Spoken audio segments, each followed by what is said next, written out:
तो प्रधानमंत्री शहबाज का अब कबूलनामा पाकिस्तान के प्रधानमंत्री का सामने आ गया है। शहबाज ने मानी है कि भारत के बड़े हमले की बात। भारत ने नूर खान एयरबेस पर स्ट्राइक किया था। मुनीर ने कहा कि नूर खान बेस पर हमले की बात उसने कबूली है। रात 2:30 बजे जनरल मुनीर का फोन आया था। तो ये बड़ी खबर हम आपको बता रहे हैं। अब तक पाकिस्तान डिनायल मोड पर था कि किसी तरह का कोई हमला या नुकसान पाकिस्तान को भारतीय वायुसेना की जो मिसाइलें दागी गई थी या फिर एयरबेस तबाह किया गया था उसे लेकर, लेकिन अब पाकिस्तान प्रधानमंत्री शहबाज का बड़ा कबूलनामा सामने आ गया है। शहबाज ने इस बात को माना है कि भारत ने बड़े हमले किए। भारत ने नूर खान एयरबेस पर एयर स्ट्राइक किया था। मुनीर ने यह बताया था कि नूर खान बेस पर हमले की बात शहबाज ने कहा कि इंफॉर्मेशन मुनीर की तरफ से मुझे दिया गया था। रात 2:30 बजे मुनीर का फोन मेरे पास आया था। तो अब शहबाज बता रहे हैं कि किस तरह से जो नूर खान एयरबेस है उसे तबाह किया गया और इसकी जानकारी खुद जनरल मुनीर ने दी थी।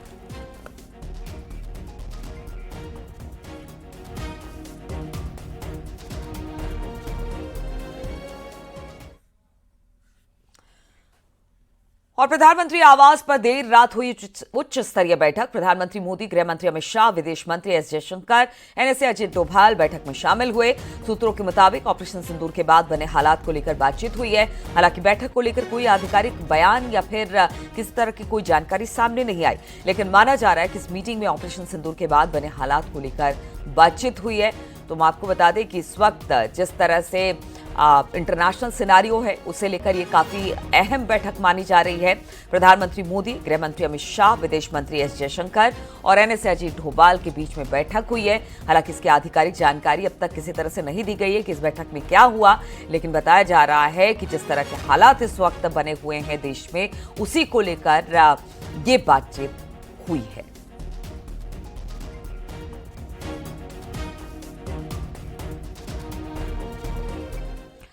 और पाकिस्तान की फेक नैरेटिव के खिलाफ सरकार की बड़ी तैयारी है। भारत का पक्ष रखने के लिए सांसदों का एक डेलीगेशन बनेगा।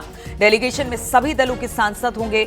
सूत्रों के मुताबिक मोदी सरकार की ओर से सांसदों को फोन जाने का सिलसिला शुरू हो चुका है।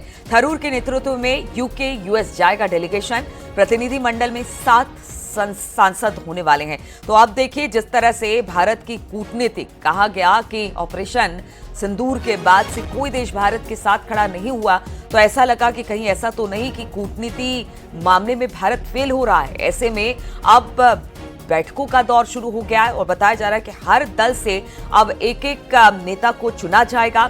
डेलीगेशन अलग अलग देशों में जाएंगे और बताया जा रहा है कि अब शशि थरूर को भी बनाया गया है डेलीगेट का सदस्य, जहां पर सांसदों को फोन आने का सिलसिला शुरू हो गया है। थरूर के नेतृत्व में यूके यूएस जाएगा डेलीगेशन। प्रतिनिधि मंडल में 7 सांसद मौजूद होंगे।